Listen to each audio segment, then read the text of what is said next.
Hello, everyone, and welcome to Blind Buys, a podcast where we watch and discuss movies we've bought sight unseen.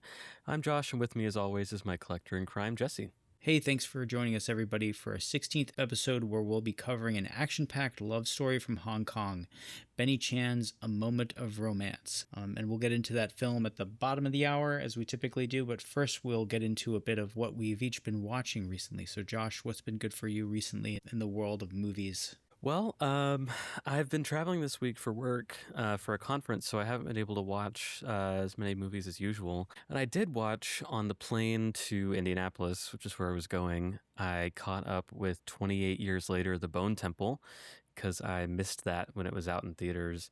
And it was pretty good. I felt about the same way about that one as I did about the first 28 Years Later from last year. In the sense that I've got this kind of weird like emotional remove from it.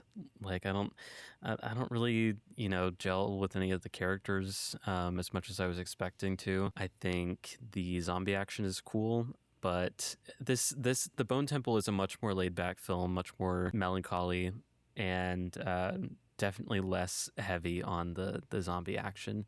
So I had to kind of adjust my expectations a little bit. And also, I just thought it was funny. I was watching this on the in-flight entertainment system or whatever that American Airlines uses, and all of the zombie nudity was edited out. That's so weird. Yeah, so it's like all the blood and guts and all the cuss words and the subtitles were there, but no zombie dong. So that's unfortunate. But I just wanted to note that that it was edited out. It's very bizarre. I feel like I wonder if that varies from airline to airline, like whether some air their movies unedited or who makes those decisions. If it's from some kind of a weird in-flight entertainment distributor or something like that, Like yeah. I have no clue how that works. Anyone listening out there who knows the inner workings of airline entertainment systems, please reach out to us and let us know. I'm curious. Yeah, we typically fly Alaska, and I feel like they just kind of play the movies as they are. I can't remember ever being taken out by, because I watched I feel like the last flights I took, I watched the latest Predator movie with Elle Fanning. Oh, yes. Suddenly which I love. I had a great time with that. But I feel like there would have been some violence in that would have been, flashed out or something, as I've seen happen. Yeah. And it just seemed like they just played the movie as it was, but maybe with nudity, like the zombie dong, they make some considerations for the people next to you. Yeah, it was like airbrushed out, so it was a very weird experience. Wow. There you go. But yeah, who knows? I will say that Ralph Fiennes is on one in this movie. Yes. You got to respect his commitment to the bit here, and it's really amazing. I don't know if you saw, did you see the first one? Or have you seen both of these? Yes, I've seen both of them, and they're both, I mean, Bone Temple is currently sitting at, I think, number 3 for me on the year. Oh, wow. I really loved Bone Temple. Yeah. Dr. Kelson, Ray Fiennes' character, and just the relationship he has with Samson in the second one, I just find oddly beautiful. Yes, it was. And I saw it in theater too, so maybe that helped. But yeah, I had a great time with it. And also Aaron Kellyman, who plays one of the other of St. Jimmy's, like band of murderous tricksters, pranksters. I thought she was great too.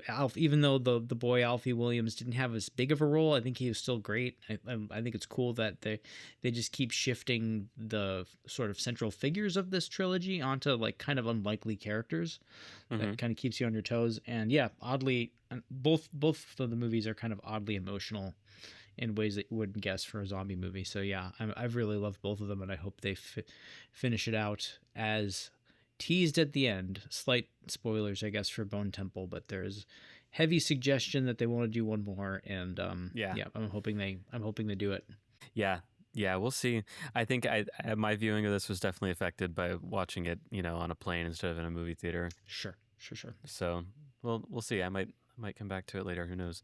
And the other one I'll shout out real quick is I picked up the cinematograph release of 54, starring Ryan Philippe. That was a fairly recent new edition. I think maybe from their July announcements, Vinegar Syndrome. And I had told myself I wasn't going to get it because I was reading reviews of it, and I was like, this probably isn't going to be, a good enough movie for me to want to keep.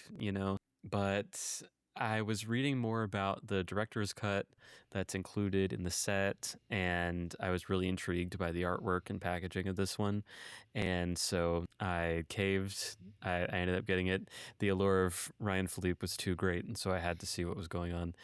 And I really, really enjoyed the director's cut of 54. I did not watch the original theatrical cut, which, suffered from heavy studio interference and ended up toning down a lot of the edgier stuff that ended up being present in the director's cut.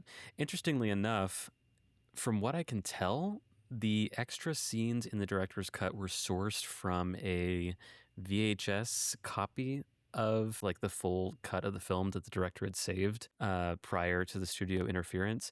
And so it's like, this gorgeously shot movie, set in Studio 54, crazy disco soundtracks, lights, costumes, outfits, all that stuff. But interspersed throughout the director's cut are these really grainy, like Mm. lo-fi shots that you can tell came from VHS. And I thought that actually really enhanced the vibe of the movie and the idea that it's something that's coming from the main character's recollection. And so that it actually really worked for me. Not all the footage is like that. I think they were able to salvage some of it from somewhere else. But yeah, a handful of the additional footage comes from VHS, and I thought that it was not distracting at all and really added to the overall effect. So yeah, I really enjoyed 54. Ended up getting a record of Studio 54 music, like a compilation album, and I've had that on in the house. So that's that I've had 54 on the brain, so I really enjoyed it. Have you seen it? I've not. I missed it in its day. I definitely remember seeing trailers for it.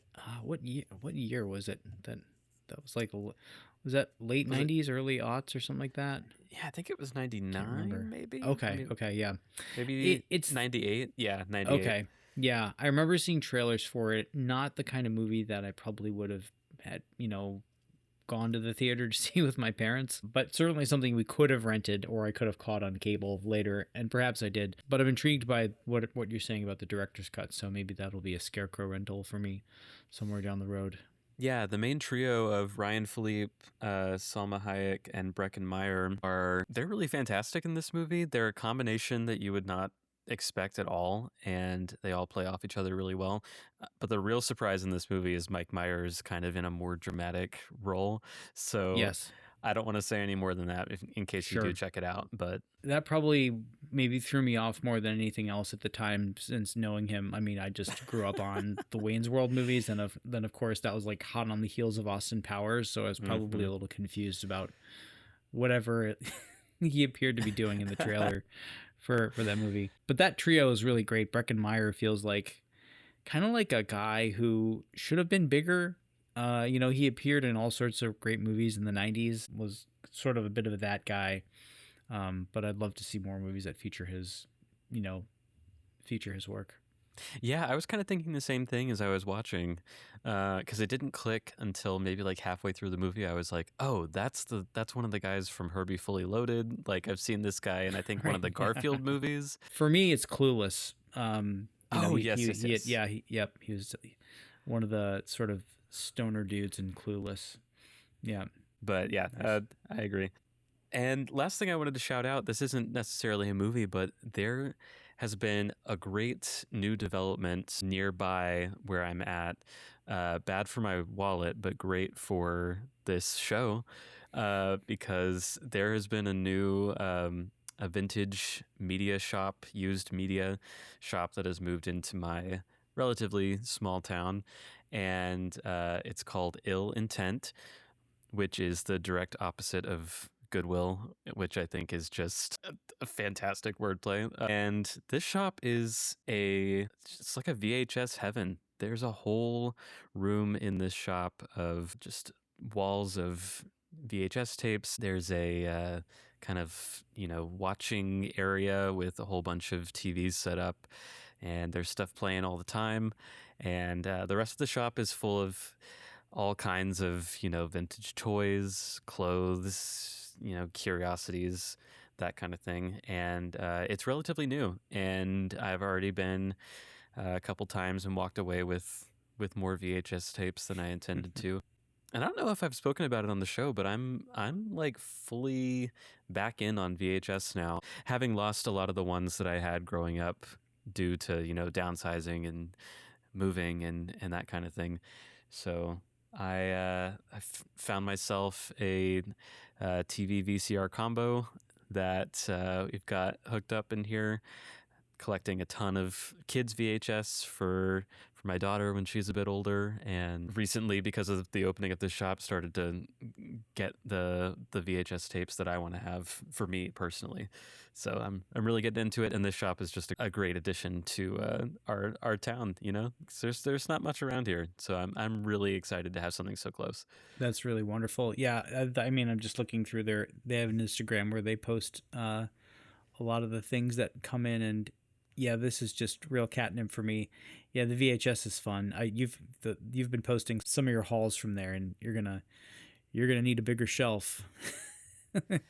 Oh with yeah. the VHS there. But for me, it's I mean, they just also have a lot of like 80s and 90s ephemera, like Happy Meal toys and the like, it looks like, and that would be the stuff that I would just love to stare at, and as I also am kind of recreating my memory palace, as it were, of my youth. Yeah, really great. And that if you're lucky enough to have a store like this in your, anywhere nearby, like they could use the help, and it's just great to support local independent businesses that are doing cool things. Because this is the kind of stuff you're Yeah. not going to find from the big players, for sure. Yeah, absolutely. So yeah, I guess if anyone's ever in East Texas, check out Ill Intent. Great shop. Jesse, what have you been watching lately? Yeah, I will mention off the top real quick, since it relates to a recent episode. I did catch up with Richard Stanley's other feature. Well, not other feature. He's out of a few, but his big feature after he made Hardware was Dust Devil from Oh 1992. yes. Yeah, and there's a Kino 4K of that, so I watched that. That was similarly feverish in nature, just with like it's shot in the desert. It's like just one of the hottest looking movies that I've ever seen, and it has kind of like twinges of neo noir and like weird, strange supernatural things going on. So that was a fun watch, and to sort of see some more of what Richard Stanley was cooking with from that era. And I popped in. I was good and popped in a new a blind buy quick after I purchased it. The new Warner Archive of Last Summer, which is a 1969 film from Frank Perry, who also is probably most well known for The Swimmer and some other movies like Mommy Dearest was his, Diary of a Mad Housewife. But this Last Summer is notable for being like one of the early films, if not the first film for, it wasn't Barbara Hershey's first film, but the early film for Barbara Hershey, and then Richard Thomas and Bruce Davison are sort of play this trio of teenagers on vacationing on Fire Island. So just this like Long Barrier Island, just off of on the Atlantic coast of Long Island, New York. And just this sort of like strange throuple that they find themselves in. They're sort of like these amoral teens almost, and you just sort of watch them kind of like the things they do to have fun, which are sort of like increasingly strange and disturbing. And as the movie progresses, they bring another young girl into their, like, kind of enters their orbit, who's from, I think she's from Minnesota or something like that. She's not from around there. She's from the Midwest somewhere, played by Catherine Burns, who actually was nominated for an Academy Award for her performance as this sort of naive person who's very intrigued by them, but also finds them repellent. And just the things that go on between the four of them are like kind of mesmerizing, and it goes to some upsetting places. But it was almost kind of like this lost movie for a time. Kind of, it might not have even had a DVD, but it wasn't available on any sort of modern formats until Larry Karaszewski, the renowned screenwriter, started really beating the drum for it. And Warner Archive put out this Blu-ray, and he's on the he does a commentary. He wrote essays about it, an essay for the booklet. And so yeah, if you're down for some challenging material, I would recommend Last Summer. I had recently watched The Swimmer recently, the Burt Lancaster film that Frank Perry made, and I knew very little about that movie, and it's kind of in a similar sort of like bizarre suburban psychosexual vein. Yeah. So I think he co-wrote that with his then wife, and they were just poking at the underbelly of suburban America in the sort of post 50s like decay of all this progress that we had supposedly made, and like what it had done to people who seemingly had everything but really had a lot, were pretty kind of fucked in the head, perhaps because of it. So yeah, I would recommend that for sure. I'm excited to check it out. It's coming in the mail next week, nice. I think, for me. I'll be if you catch up with it, I'll be fascinated to hear your thoughts. And the other two watches I'll mention quickly is you and I are both huge fans of the podcast Bat and Spider, our friends Dale _A and Chuck Forsman, and they are doing for their themed summer watch this year is what they're calling Hot God Summer. So they've picked 4 nunsploitation movies, and I've watched the first 2, Flavia the Heretic, which is an Italian nunsploitation movie, as many of them were, and then Dark Waters, which is from a Spanish director, I believe, and from 1992, so kind of like or 93, excuse me. So sort of like a later than what you typically think of the classic, I guess, nunsploitation era being. I'm not really well versed in the nunsploitation subgenre. I've seen, like, I kind of feel like The Devils is has definitely some nunsploitation feel to it, but aside from that, I kind of have a lot of preconceived notions about it, being kind of an excuse to see a lot of sapphic material, a lot of, perhaps some light torture, a lot of gratuitous nudity. And there is some of that certainly in Flavia the Heretic, but both of these movies have been very surprising watches, and kind of have a lot more going on under the hood, especially Flavia the Heretic. But even Dark Waters was like just a really kind of beautifully atmospheric movie. Would be a great October watch for sure, because it's more of like a supernatural giallo, has more of a supernatural giallo feel, I would say, to it. And it's actually out of the it's in the first of the All the Haunts Be Ours box set, so you now have it. Oh, perfect. If I'm not mistaken. So yeah. I would, if you want to catch up with it before the next Bat and Spider episode, I think it's also on Tubi, but the disc out of that All the Haunts box looked just beautiful, because it's like a lot of it is in these catacombs beneath this old abbey on a cliff somewhere, and like on an island. So it just looks beautiful, like all the torchlit scenes and stuff. And there's a lot of creepy things going on in that one. So yeah, Dark Waters and Flavia the Heretic, and they have two more coming up later this month. I forget what those ones are, but if you find Bat and Spider on Letterboxd, or Chuck Forsman on Letterboxd, he's posted the watch list there if you want to watch along. So nice. Yeah, that's about it for me recently. Well, now we can move on to Coming Soon to Own. Coming soon to own on video and DVD. As we do every episode, this is where we bring a couple of picks that we are interested in purchasing that have been announced fairly recently. The couple that I've listed here in our little document are both from Vinegar Syndrome. They put out their August announcements at the beginning of the month. And the first one I wanted to shout out was their 4K upgrade of Ice Cream Man. And not the Ice Cream Man that has come out in recent weeks, directed by Eli Roth. That one feels a little dubious based on everything that's going on there. But this version of Ice Cream Man, completely unrelated, from the 90s, is a wacky little film that I enjoyed it. I checked it out at the end of last year, and I had a lot of fun with it. The description is: young Gregory Tudor sees his local ice cream man murdered and later grows up to inherit his business, opting to inject gruesome ingredients, including human body parts, into his frozen confections. So this is just, from that description alone, I think you can kind of get the gist of the vibe of this movie, but it gets even weirder than that, if you can believe it. So, And it should be said, the rare Clint Howard starring vehicle, right? yes. I don't know if he's straight up headlined any other movie aside from this one.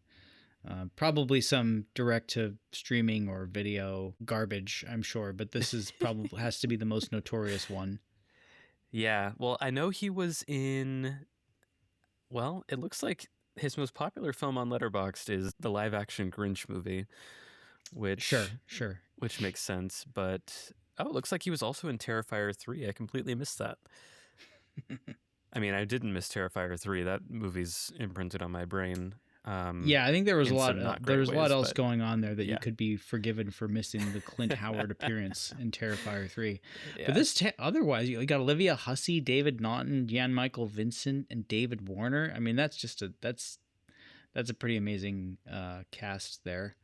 Yep. And you got a Joe Bob Briggs special feature on here. Man, I didn't think Yeah. I needed this. I don't think I'll be getting this, but it would be a fun rental for sure. Yeah, I mean, I just watched this on Tubi before, so this 4K is surely going to be a bit of an upgrade. But I might go for the standard edition of this one as opposed to the limited, just for space reasons. But yeah, Ice Cream Man now in 4K. And the last one I'm going to shout out here is another Vinegar Syndrome release called Of Unknown Origin. This one is completely new to me. I'd never heard of it before, but having read the description, I am intrigued enough to want to check this out. This is starring Peter Weller, directed by George P. Cosmatos. This seems to be a man versus beast tale set in a New York City apartment. An ambitious Manhattan executive named Bart Hughes, his wife and son take a trip to Vermont, and a most unwanted intruder joins Bart at home, a being which will challenge all his wits, cunning, and brute force. A shrewd NYC sewer rat proves its survival instincts can shred any human's nerves just as it chews through wires or concrete. I imagine what to expect from this is maybe some so bad it's good creature effects, or maybe they're good. I don't know. I haven't seen this movie. But the man versus beast aspect of this happening in a New York City apartment is what's making this so intriguing to me, and the Peter Weller starring aspect as well. Yeah, and the Cosmatos, Weller, the setting, that it's definitely got my attention. I was bad. I did not look through. I mean, every month it feels like they just keep increasing the number of partner label releases, and I didn't have too much time to kind of comb through those in the way that I would like to. But this is probably the Vinegar Syndrome proper release that is most interesting to me this month. Yeah. What do you got for your picks? First one, a little film called The Blair Witch Project. Ever heard of it? You heard of it? Yeah, so The Blair Witch Project. It's getting a really deluxe release from Lionsgate Limited. And this one is going to be, it has 3 cuts. So it's a Blu-ray only because, of how it was made. A 4K doesn't really make sense for a movie like Blair Witch. So I never will be one. And if there is one now, it's like not really, it just doesn't make sense with how this was shot on not high sure you and need it. 16 millimeter, all that stuff. So this is a Blu-ray, and there was a previous boutique Blu-ray from Second Sight, which I had thought about on numerous occasions, but it being Blu-ray and me not having a region-free player, kind of relying on the Panasonic loophole thing, I was like, I don't really want to buy a Blu-ray only from them, even though I know it tends to work on my player. So that was my excuse for not getting this. And I just thought that somebody here would put this out, and it's coming. There's 3 different versions of the film. The filmmaker approved 2024 theatrical and festival cuts, restored from the original high 8 tapes and 16 millimeter film, plus the original release version. So you're getting 3 versions of the movie. The artwork here is pretty cool, I have to say. Some of the Lionsgate releases can look kind of weird, but I think this is just kind of very simple, kind of going off the stick art motif that kind of repeats throughout the film. But beyond just the 3 cuts of the film, there's just lots of legacy special features and some new ones that they've put together for this release. So this is just a totally stacked release, and it Yep. includes some new material from the directors. So if you've been waiting, if you've managed to hold out as I have, then this feels like the version to get. And elsewhere, it seems like maybe, and this movie has kind of a sadly checkered history in terms of how the three actors from the film were kind of treated and kind of cut out from the proceeds of this movie. It's kind of like, to me at least, has kind of always kind of haunted the legacy of the movie. Though it seems like maybe I don't know if there's been some reconciliation or some things, because a whole long story that we don't have the time to get into here, kind of outside of our purview. But I've heard some things recently that have made me feel a little bit better about watching the movie and kind of reveling in just how revolutionary it was. And I don't think you can't count those three out. Like they're the reason the movie works ultimately, like what the three of them did on screen. So Yeah, I agree. yeah. So the Blair Witch, and also of interest to Josh, Lionsgate is also putting out a new VHS of this, and it sounds like that is what you are perhaps interested in getting. Yeah, I mean, that kind of seems like the ideal way, at least in my mind, to watch this movie at home, because like I don't know how much I need this movie to be, cleaned up or pristine, with a fresh scan from the original materials or whatever, because I think having that lo-fi viewing experience kind of adds to the scariness, of the setting and the circumstances and all that. But we'll see. Truthfully, I'm getting to be limited on space for VHS tapes, so whether that is one of the ones that I choose to take up a spot in the allotted space that I have at the moment, we'll see. But I really like that they're doing it. It does look good. It's got the red case, or housing for the tape, I should say. And yeah, the slip, or the cover is pretty cool. It's even got the little red video store horror sticker on it. So Love it. Whether you choose one or the other, Blair Witch is coming this October, appropriately enough, from Lionsgate. Next thing, another edition of Arrow's Enter the Video Store series.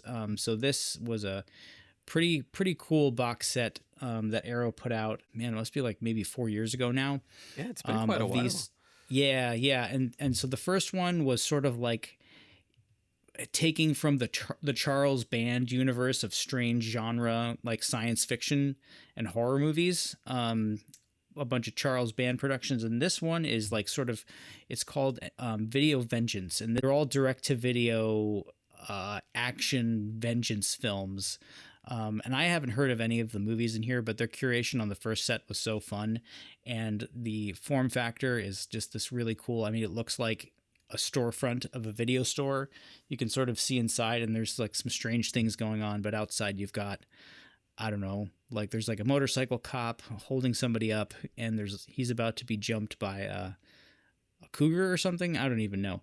But and again, I've never heard of any of these movies, but I mean, you've got movies starring, this must be early David Hasselhoff, John Saxon. There's a Dolph Lundgren movie in here. So just various really kind of low budget but high impact, action films from the 80s, which is just kind of a real comfort sweet spot. And if they're giving the fact that they're doing 2K restorations on these films, going to make them look really nice. So all the explosions that I'm sure they have are going to look amazing. So there's a movie called Ministry of Vengeance, which apparently is about like a Catholic priest who also goes on a killing spree. I have no idea. Oh. The Final Alliance, Rotor, Hangfire, Joshua Tree, which I think maybe that's the one that is the Dolph movie. But yeah, so this looks like loads of fun. So that is Enter the Video Store, Video Vengeance, from Arrow. Josh, did you check out the first Enter the Video Store box? Yes, well, I have it. I haven't watched any of the movies in it yet, but they were all at least, intriguing enough for me to want to get the box in the first place. And so I'm debating maybe picking one or two of those for the show in the future to give me, a reason to break into the box. For those big boxes with multiple movies, I try to I try to wait until I have enough time that I know that I can get through the whole thing, which is why I have a couple boxes like that I haven't really touched. Yeah, I can be the same way. I think I had already seen, was it Robot Jocks? The one that's with the huge robots from the first Enter the Video store. I had seen that previously, and I've watched one or two others, but I haven't completed it yet. But yeah, those are ones that just feel like fun little. It's fun to save one for like October because it's very much in that schlock, psychotronic realm. All of those ones for sure. But these are all action movies, so excited to see what this is about. Yeah. And so the last one, and this is one of the only of the Vinegar Syndrome partner label titles that I think I had heard of before, and this is from Magnolia Pictures, Not Quite Hollywood. And this is a documentary of sorts about the Ozploitation genre of Australian schlocky action films and horror films from, kind of from the 70s through the 90s, I guess, is kind of maybe the classical period of the Ozploitation era. And this is one that I've heard of for years because I think clips from this appear on lots of different like boutique releases of Ozploitation films. So when I've heard other people kind of running down upcoming releases, Chasing Labels, those guys are always shout out to Chasing Labels, our buddies. Those guys are always mentioning when something from Not Quite Hollywood is appearing on a disc, which seems pretty frequent. So this has probably been available from some other outfits, but this is going to be a nice Blu-ray. The Vinegar Syndrome does a great job putting out the partner label releases. It does, I believe, feature a lot of Quentin Tarantino opining, so your mileage may vary on whether you want to hear him talk about Ozploitation, but he definitely he watched a lot of that stuff in his video store days and was heavily influenced by those movies. But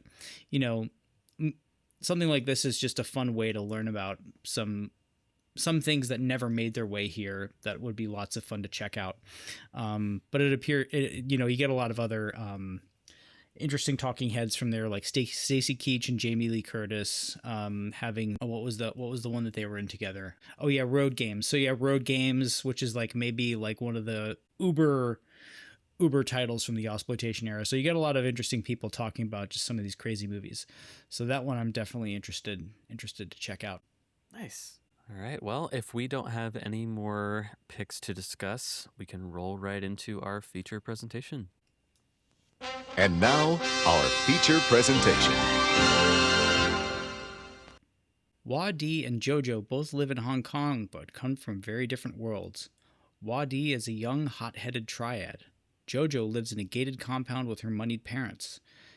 They cross paths when a jewel heist committed by Wadi's gang goes south, and he takes Jojo hostage to escape the cops. Jojo enters Wadi's world of fast bikes and fast-talking gangsters, and before long, young love blossoms. Will fate allow these two star-crossed lovers to escape as a triad war of succession heats up? Or will they only get a moment of romance? Great stuff. All right, so this was your pick for this episode, and I believe you picked this because it was put out by Radiance, and you're kind of on a Radiance journey right now? Yeah, they put this out, I think, within their first year, because they just came out of the gate with 3 or 4 releases a month, and I think this is spine number 23. 23, so this was early in their run, so I was definitely intrigued by just what they were doing and knowing that this was, and I was familiar with Andy Lau's work. Johnny To was a name I had been hearing more of. I don't know that I had seen any of his films prior to this one. Yeah, I had not yet seen Executioners, which is the movie that he, incredible action flick with Maggie Cheung and Michelle Yeoh. I hadn't seen that yet, but it was a name that was familiar to me. So and just the cover, just right out of the gate, with the incredible colors on the cover, which really kind of are informed by all the amazing night shots of the neon in the city. You just look at this cover and you're kind of instantly intrigued. And Andy Lau's on there too, and he's just like, has anyone looked better in jeans in history than Andy Lau? No, in this film in particular? Yeah, truly, I don't think so. It is. it's like flabbergasting, and he looks Yeah. so Yeah. good. And he's like so many looks too. I mean, just like jeans and a t-shirt, or, the denim jackets, the white denim. Oh man. Yeah, So we could talk for hours just about the jeans in this movie. I'm sure. But no, the release itself looked beautiful. I knew Andy Lau was in it, and I heard that it was like kind of an incredible action film. So that was kind of enough for me. Oh, and I guess also I had gone through the World of Wong Kar-wai box set. And so I kind of maybe got some sense that there may have been some thematic connections, just kind of reading the description and seeing some images. And obviously it's definitely indebted to some Wong Kar-wai movies that came out not too long before this one. I mean, most notably As Tears Go By, I guess, is probably the big one. So As Tears Go By, that stars Andy Lau as well, so that's just another connection there. yeah. So you had this disc too. So what caught your eye about it? Definitely the artwork. I believe why I probably actually ended up getting this disc was because I was doing some research when I was first starting to collect Radiance releases of what are the most popular ones to get, like the baseline of movies from Radiance that I would want to have in my collection. And so out of doing some research, this was one of the ones that I found, and I wasn't really sure what to expect based on, the title and again, the cover art. And at this point, I hadn't seen any Wong Kar-wai. So I hadn't seen As Tears Go By yet. I have now. So I've been able to rectify that, but at the time I hadn't. So I didn't have any of those, assumptions or connections to go off of. And as far as Johnny To films, I mean, he's a producer on this movie, but I have seen the two Heroic Trio films that he directed. I think those are awesome and so much fun. And yeah, that's when you put a name like that on this movie, and Ringo Lam as well. I think maybe there's definitely a level of quality there that you can kind of sense is being added to this movie. And so that's how I got into it, and I was really excited that you picked this because it was one of the first Radiance films I got and had been sitting on the shelf for a while, so I was able to break it out. I guess we can just start with what you thought about the movie. I mean, I loved it.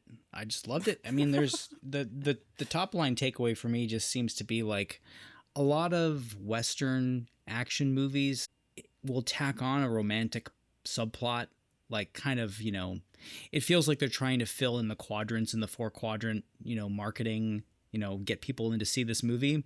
But A Moment of Romance just really feels like an incredible example of how some of these, Asian action movies really just kind of fuse romance in romantic stories, and it's like action is a way to tell a romantic story, which just really feels like completely different from what you see from most action films over here. And it's just like, it's beautiful to look at. You get swept up in what these characters are feeling, and yeah. So it felt kind of pretty unique, even among some of the other. Because the comparisons to Wong Kar-wai's work are understandable, but this is kind of as much an action film as it is as a romantic film, which you can't really say as much about his movies, at least not his earlier films, I think. Yeah. So I just felt like it was an incredible balancing act that Benny Chan and Johnny To managed to pull off here. Yeah, I totally agree with you about how well the genre mix works. I had a great time with this movie, and when the title is A Moment of Romance, you go in expecting one thing, maybe some romance, some melodrama, but what you don't expect are, illegal truck races and incredibly violent bank robberies and, street clobberings and Yeah, knife fights. gang violence. Yeah, Yep. and it's all of a piece with what this movie is trying to get at, with the kind of class difference between the two main characters, and the prevalence of the triads in Hong Kong at the time, and just getting immersed in this world, like, and there's this kind of like head rush feeling to the romance that it's just happening so fast, but the connection between the two characters is so strong, and there's clearly a bond there, and you can see that grow over the course of the film, and it's really beautiful to watch. And it's also it's also kind of a tragedy. Yeah. It could have felt so cliche the way that this kind of shakes out at the end, but it was really powerful. Like, it really worked for me. No, totally. I really do feel like you could, if you were making like a kind of a fun list of like Shakespeare adaptations in quotes or with an asterisk, you could totally put this there. This is like it's like a Romeo and Juliet story, Yep. like straight up, and it just works. I mean, the leads are just both like beautiful and have amazing chemistry. I really loved watching them together. Just some of the shots that they get together, like the shots of them on the motorcycle after the first heist. There's this sort of hero shot of them like on the bike, and then like a car explodes behind them. There's all this like slow motion. They just do this. There's this incredible slow motion photography of like fire and explosions and like vehicles in motion throughout the movie. If there was going to be like a rep screening of this, of like a 35 millimeter print, I would be like, I need to see this. I need to see this on the biggest screen possible. And hear it too, because it's Yes. the visuals, and then also the soundtrack that is so integral to the vibe of this movie. And I had noted kind of early on in the film that the soundtrack is kind of overwhelming at times, but I think that works for the, like I said, kind of head rush feeling of this romance, where Sure. it's emotions that are so overpowering and in your face, and I feel like the music really gets at that feeling. So it works, and I would love to see this in theaters too. I mean, there are some explosions in this that rival American action movie explosions, and Yep. Totally. and not just that, but like the colors. There's some man. great use of neon and contrasting colors in this movie, and that feels very Wong Kar-wai-ish. There's a couple of scenes where Wadi is kind of sitting in his sorrow up on a rooftop, and there's neon signs everywhere, and the colors are just so deep and gorgeous, and it works so his well. apartment has those huge windows that look out onto the city. Yeah, really good stuff. Let's see.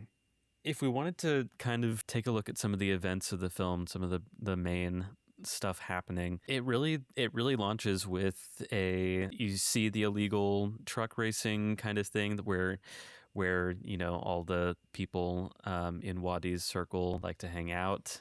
We get a sense of the danger of their environment and the people that they associate with kind of right away, and then you get thrown in almost immediately to this really exciting and fast-paced heist sequence, which I noted down in my notes that it was just incredibly violent and filmed in this way that you don't typically see in American heist movies, where it is embracing the chaos and not afraid to shy away from making the people committing the heist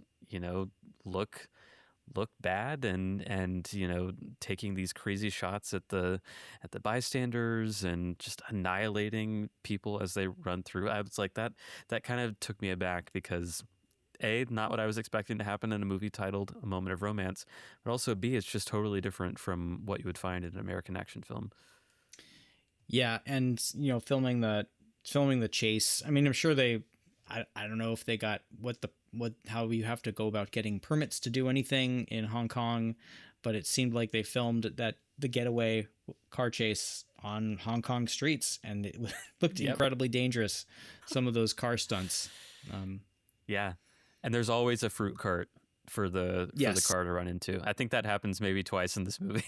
Yeah, and they did the thing where they show you one angle, then they cut to another angle to kind of emphasize the action, which I definitely enjoyed. Yeah, I'm a big fan of that. Yep.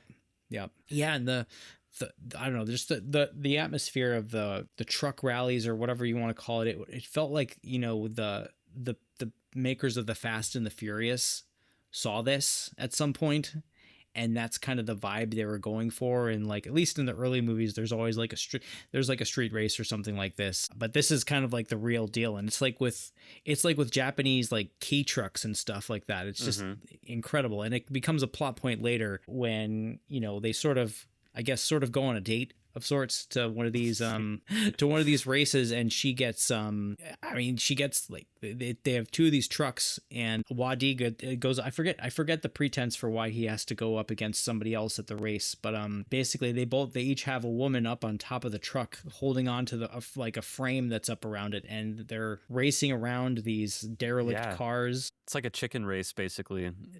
Yes, and they're doing like, you know, figure eights around these racetracks, and there's again very very dangerous looking stunts done with real people, real cars. Probably, hopefully not Jacqueline Wu up there, but maybe, I don't know. Who knows? But that scene is also one of those really powerful character scenes, because there's like this there's this definite unspoken attraction between Wadi and Jojo at this point. Jojo obviously is infatuated with Wadi and his lifestyle, you know, because she is so, you know, buttoned up and kind of stuck in her parents' world and what they want from her. And, you know, he ends up saving her from being killed because, you know, he to go back, he kidnapped her during the heist and had to try to hide her from his bosses. And when that doesn't work out, you know, they think that she should be killed because, you know, she could rat on him. Yep. And he decides not to do that. And then in turn, she, you know, eventually doesn't rat on them. She gets to live, and she kind of saves his life in a way, basically, later on. And so by that point, when they make it to the truck rally, they're in each other's orbit now. There's, you know, they're kind of in it with each other. And I think Wadi is kind of trying to feel out maybe the reason why she keeps hanging around, like whether it's because she likes the adrenaline rush of what they get into, or if she really likes him or not. And so this kind of almost forcing her in a way to take part in this, to kind of read, you know, maybe why she wants to hang around, is an interesting character choice. From there, I mean, their romance blossoms really fast after that. Yeah, for sure. And that's where there's another one of these, you know, there's an that was another one of the scenes where there's an explosion in the background, and I think maybe that's their first kiss, and it's just like, oh my God, it's just so beautiful. Great stuff. Yeah. And prior to this, we're also introduced to one of my other favorite characters, Rambo, who is another sort of like neighborhood character. I guess he's like kind of affiliated with the Triads. He kind of like is this like Hong Kong's version of the squeegee man, who like is kind of washes cars for money, and he like refills parking meters for members of the Triads, and he's kind of like Wadi's sidekick, or kind of like feeds him information, and is definitely like the film's comic relief, but ends up playing a pretty major role toward the end, but kind of helps Wadi in a bunch of situations. Yeah, I really like that guy, like every time he showed up. Yeah, and that actor was also in Love on Delivery. Have you seen that? I've not seen it. I mean, this is just one of those movies, I see it and it instantly, there's like 10 other things that I like once I click through and see what these people have been up to, that I have to add to the watch list. But no, I have not seen that one. Yeah. Oh man, Love on Delivery is a blast. That was a blind buy for me, and it's wacky as all get out, but it's a Stephen Chow film, and the guy who plays Rambo is kind of like the second lead in that film, and he's really great. I think he's done a bunch of Stephen Chow movies. Yeah. That's another guy who's like, I've watched a couple of his like Hong Kong films, and that's, you know, the stuff that made it over here is fun, but Stephen Chow has made some truly crazy movies before he made it big over here. Yeah, for sure. But anyway, yeah, the Rambo character is interesting, because I feel like usually in a movie like this, the sidekick character is kind of like, is more often like the eager young kid or whatever, who doesn't have what it takes quite yet to, you know, be on the hero's level, but is allowed to tag along. And in this case, he's more of like an uncle figure or something like that to Yeah. Wadi, and he's a bit older, and he can't really handle himself against, like a new crew that is kind of taking his territory that's run by another triad boss. So I thought that was an interesting kind of switch on the typical, hero sidekick dynamic in this movie. Yeah, because that's what's kind of playing out in the background of all this, and that ends up kind of like setting up the turn into the third act. There's Wadi is a member of this one crew that they kind of refer to each other as like the brothers, sort of. So he kind of has this, like, his brother Seven, I believe, is like Wadi's best friend in the crew that he runs in, and is kind of the guy who's protecting him against this other guy, Trumpet, who is, I think, maybe orchestrated the jewel heist. But in any case, is the person who's hoping to sort of come up and kind of assume the head of this particular triad territory. When I guess later, was it off screen, like the head of that, so the head of the triads there dies, and so then there becomes this question of like whether it's going to be the brothers or Trumpet's guys who end up running things. Things sort of come to a head, and there's like a bloodbath, and all the brothers aside from Wadi end up getting wiped out, and that kind of sets up the final clash at the very end. But I thought the guy who played Brother Seven also, I mean, when he, like, Trumpet's crew like demands kind of blood for blood from Wadi, and Brother Seven just like stabs himself and says like, consider the debt repaid. I was like, oh man. Yes. Oh man. Yeah, that was such a good scene. Yeah. That is such a good scene. Like, to have these characters that are so astute in the way that they handle the gang interactions and things like that. It works so well for me. Yeah, and another one where, like, I mean, to kind of mention Fast and the Furious again, I mean, I sort of almost the joke of that series to me. I'm not a I enjoy them. I enjoy them up to a point, but I mean, they're always kind of telling you about like family. Everything's about family. And again, this movie is using like the violence to show you like the bond that these guys have. Yeah. It's just kind of like, really, they don't need to kind of hammer you over the head with telling you that. They just show it to you. Yeah. It's done really excellently in this film. And yeah, there's some Fast and Furious in here. There's some like Rebel Without a Cause in here. There's some. Yep, definitely. Yeah. What else? I mean, you can definitely tell this is something that Tarantino must have seen at some point and maybe ripped off a little bit. So there's some of that going on maybe behind the scenes. Yeah. Just them riding the motorcycle. I mean, on the motorcycle stuff, period, just for like some, Kill Bill, but just like when she puts on the wedding dress and they're riding, he's wearing a dinner jacket. Yeah, they sort of they rob a boutique and get like a wedding dress and a suit and basically get married, essentially, in a church before the final bloody showdown. But yeah, just that scene of them riding through the city in their wedding attire. It's just good. Like so good. Yeah, that feels like something that would be, like, to your point about this kind of being Shakespearean in the way that it approaches the love story, that is definitely,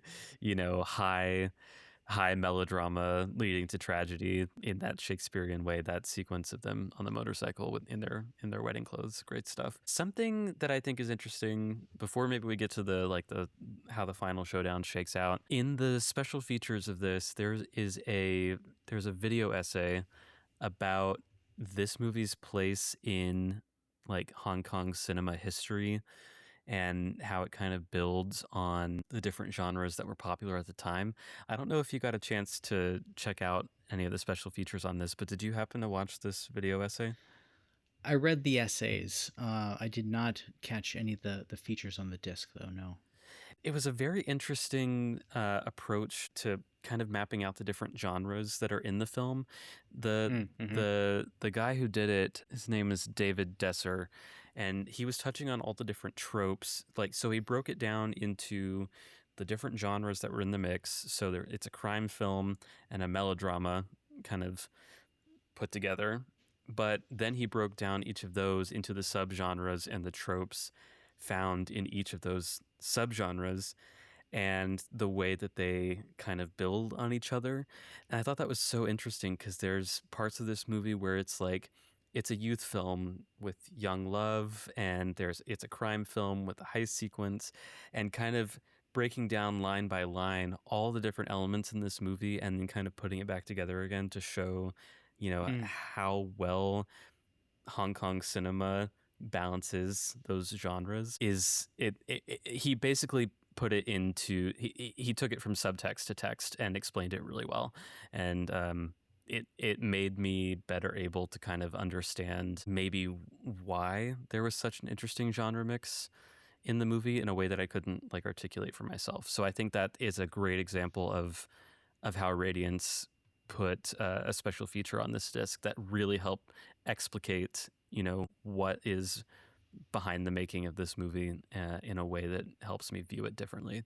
So I really enjoyed that.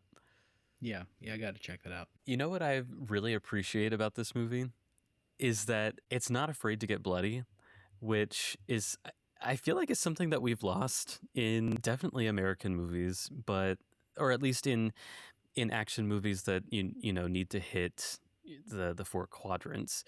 We're Yeah, we're getting they want to get the kid. They want to get the kids who can go in without their parents. Right, yeah basically. yeah exactly, or else like in the John Wick films you get a lot of like CG blood kind of clearly added in post, and that works to an extent. And don't get me wrong, I love the John Wick movies, but in A Moment of Romance, I think at least that the way blood is deployed in the fight sequences in this movie is very, very much on par with like how I would imagine it would happen, if someone got smacked in the face. Oh yeah. And it's all very like it's practical and it looks great. And I I wish more movies took that approach.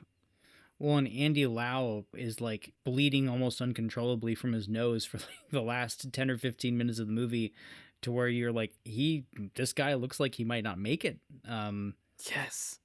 And it's almost like he's kind of punch drunk going up against Trumpet and his guys at the sauna, at the sauna, and he ends up he dies. He doesn't make it out. And Yeah. it ends up being in fact Rambo who kind of helps him kind of deal the killing blow coming out from nowhere.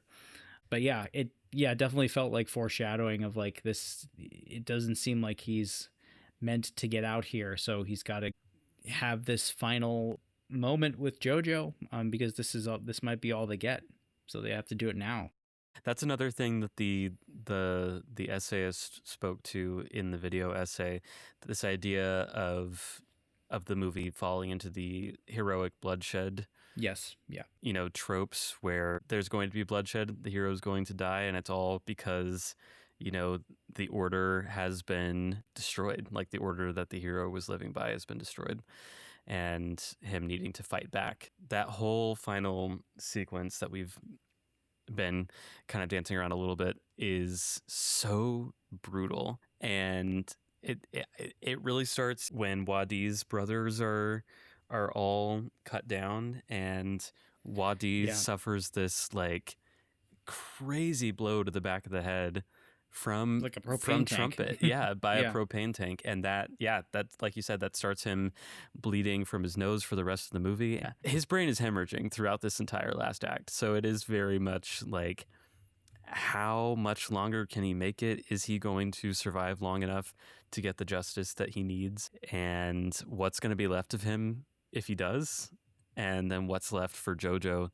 Like, is she going to have to pick up the pieces? And yeah, every time he takes a hit during that last sequence is just, you really feel it. And there's even a shot where he gets hit and he cracks his head again on the concrete, and I was like, I literally gasped out loud. I was like, oh my God, I cannot believe he took another hit and he's getting back up.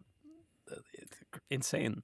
Yeah, and there's something about just like the practical nature of all the movies that makes these people feel like real people. Like when you see during the truck race, like real people on top of the tumbling off of these crashing vehicles. Like I feel like we harp on this a lot with like, practical effects, but it just raises the stakes. It makes you feel like maybe these people won't make it out.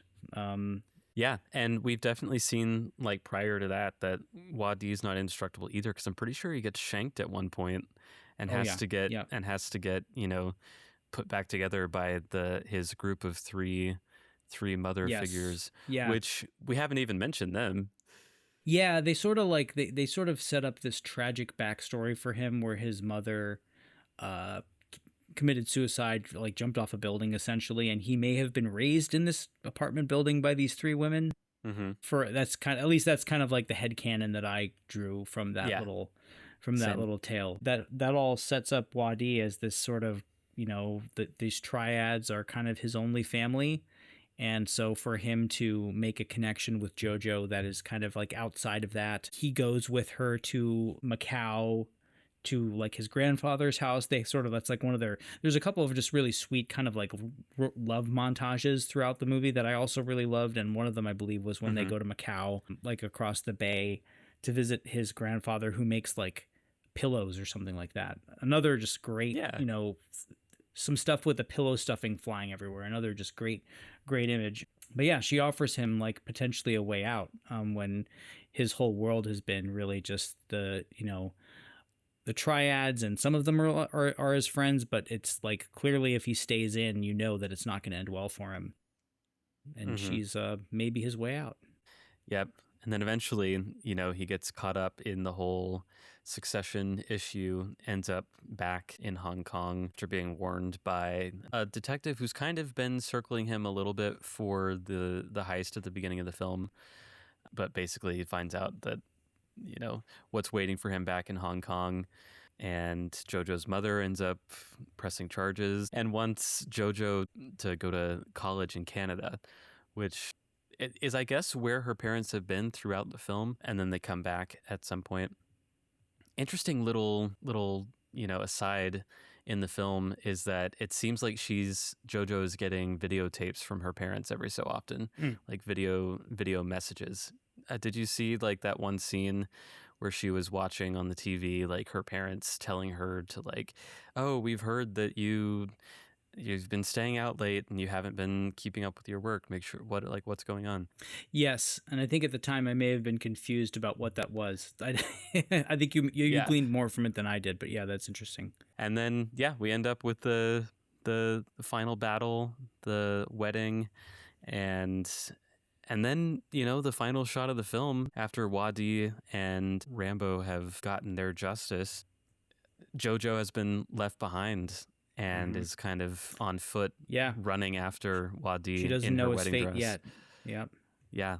And we don't even get to see her discover that fate, which is I want to know your thoughts on that choice, because I was like, as the shot was kind of pulling back from her running down the highway in the wedding dress, I was like, oh, the movie's going to end right here, isn't it? Yep. And and part of me was like, oh, I really hope the movie doesn't end right here.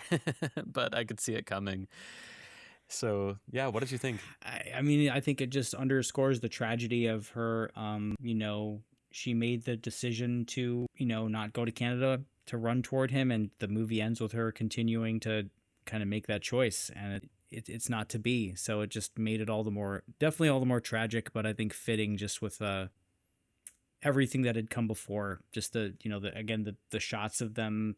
So much of the movie is motion, like them on the bikes, them on the trucks. So to close out with her running in that wedding dress on like this like elevated, it's like an off ramp, like with a highway off ramp or something, with the city behind, like coming down from an overpass or something. Yes. I mean, I can't think of another movie that has a shot like that. So yeah, I thought it was, I mean, one that'll definitely stick with me more than just, we've seen a lot of the shots of if she finds him and you get a sort of a pietà, like, her holding his body, like, sure, that could have worked. And if it's like soaked in neon and rain or something, it would have looked great. But this is like, I don't know, this was indelible. Her running down the street in her wedding dress toward her dead lover. Just, all timer. It's really powerful, and it could have been so cliche. I've said this already, but it's not, and I really appreciate that. and a movie that has perplexingly a couple of sequels, quote unquote, or there's more moment of romance films with some of the same players both behind and in front of the camera. Really? Yeah, there are. I mean, the Benny Chan and Jacqueline Wu returned for the second one, which is kind of like maybe I think it might be the same. Jacqueline Wu also plays JoJo, perhaps, but maybe somebody else is pursuing her, some other triad or something like that.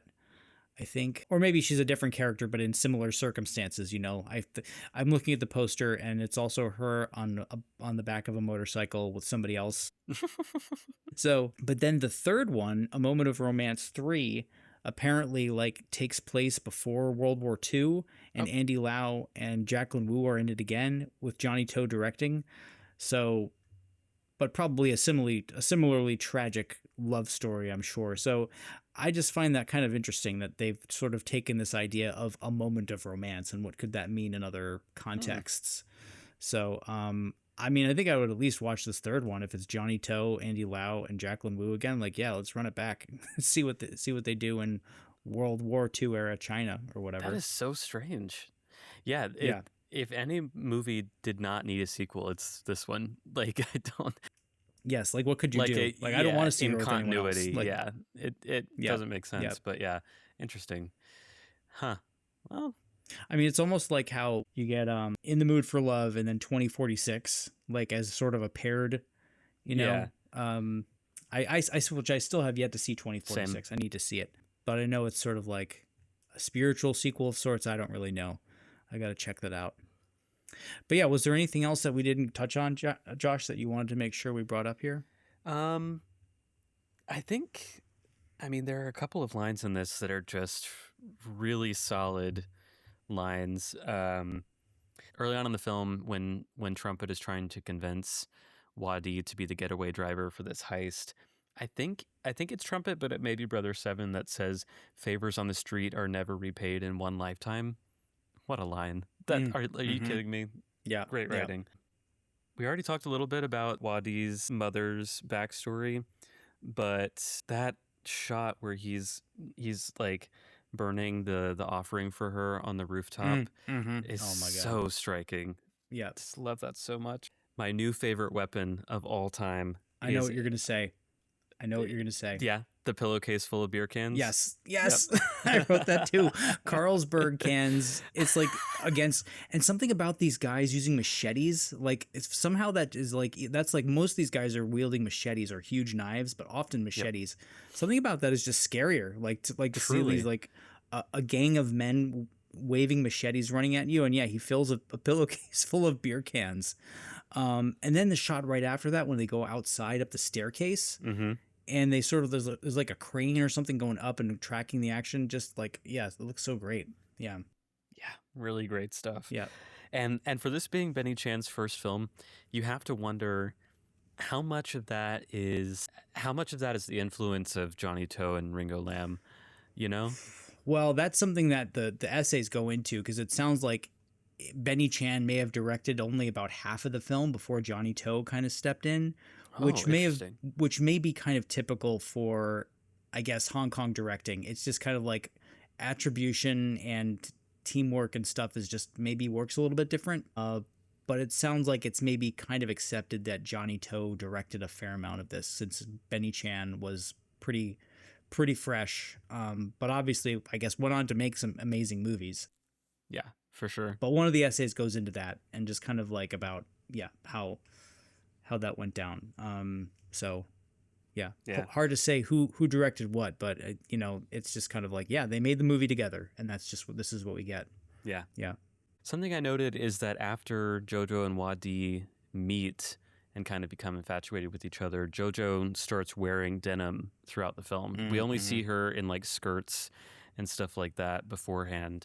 But then, once they meet, she's dressed in denim more often. When she goes back with her parents, she's back in her the skirt that she was in before.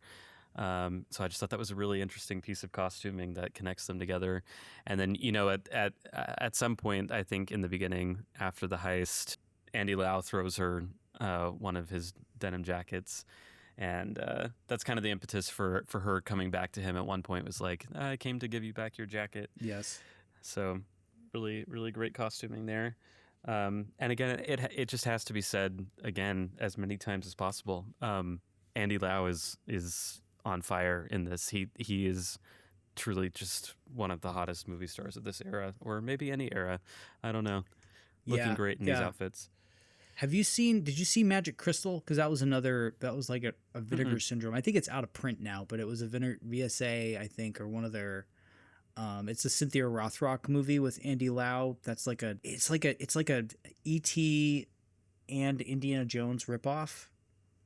Oh yeah, I must have put this in my watch list at some point, but Oh, you got to yeah. watch it. Yeah, because he's got the action here is great, but it's not like a martial arts film, right? So there's some fights where you get to see Andy Lau kind of throw some kicks to Mhm. kind of show that he knows what he's doing, but you really get to see see him show off what he can do in Magic Crystal and some other movies. Magic Crystal is loads of fun. Yeah. Yeah. All right, I'm gonna check that out for sure. Yeah. So at one point, Jojo tries to track Wadi down and brings him like a thermos of soup, and then it's like a whole day long ordeal. So what are the odds that when he actually goes to drink the soup at the end of the day, that's still hot? I'm just curious. That I was thinking. Yes. Oh my gosh, the sequence. This is part of the love montage, but when they're flying that little seaplane or something, whatever it yeah. is, Yeah.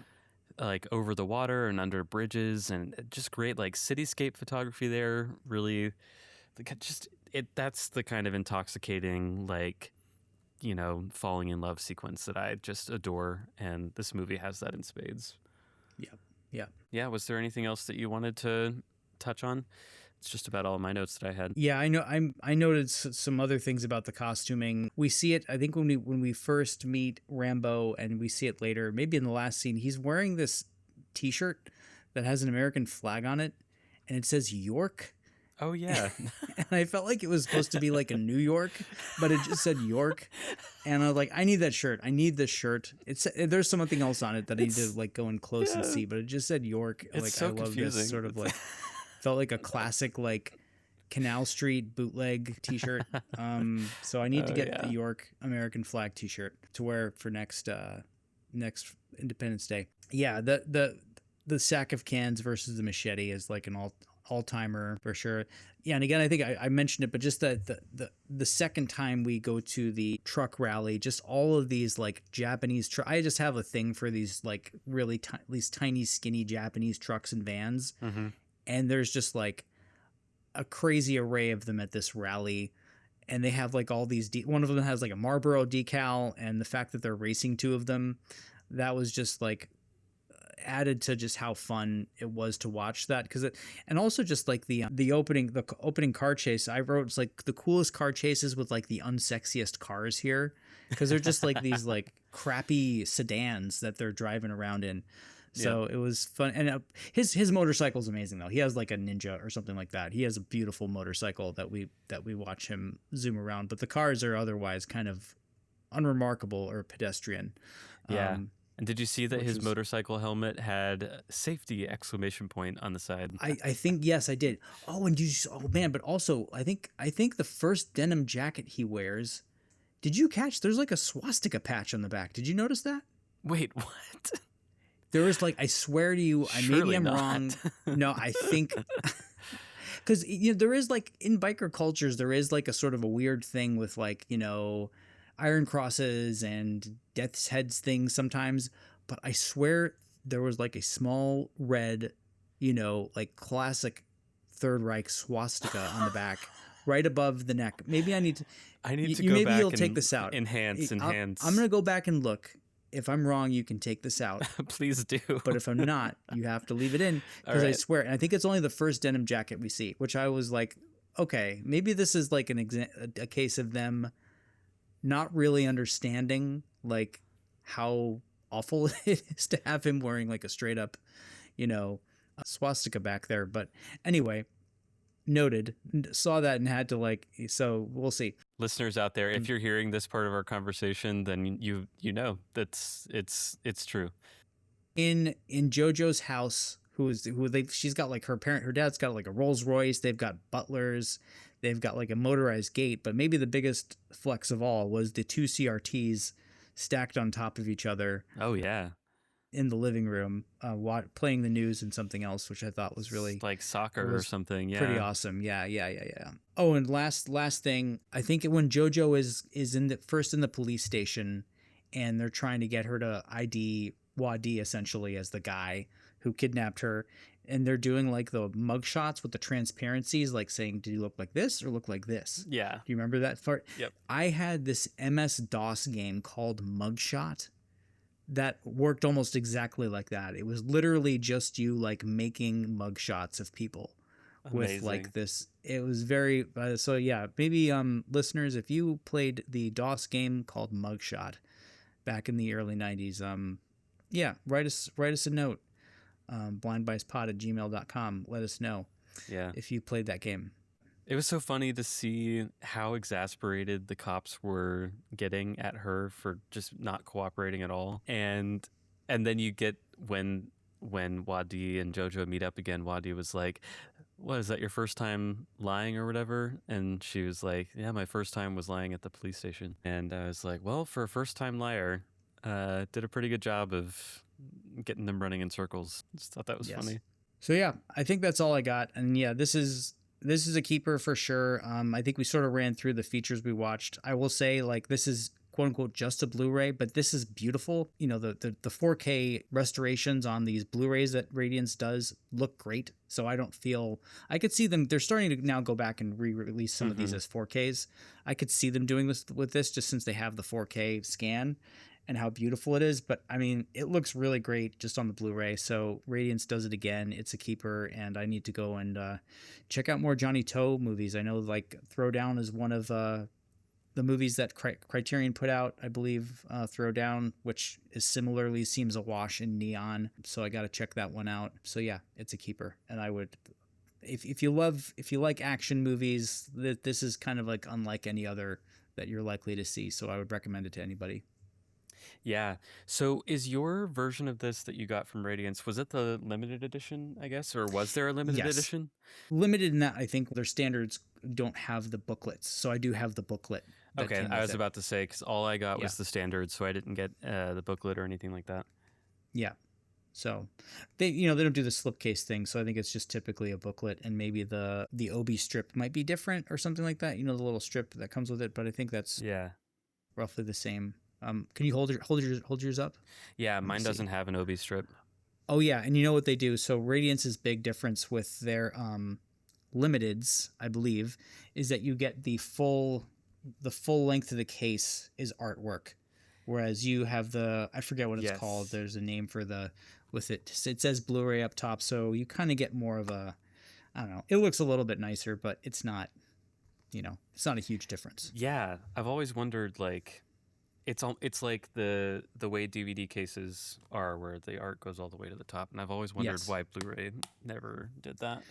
I mean, they must save them some money on printing, over the run of a full release. So maybe that's it. But yeah, the booklet is really interesting. The one essay is by Sean Gilman, he's actually based out of Tacoma, a critic who is really just one of the top, authorities on Hong Kong cinema of all eras. So that was he wrote about how, I believe it was his essay was about how maybe Benny Chan, the relationship between Benny Chan and or no, that's the second one by Tony Williams.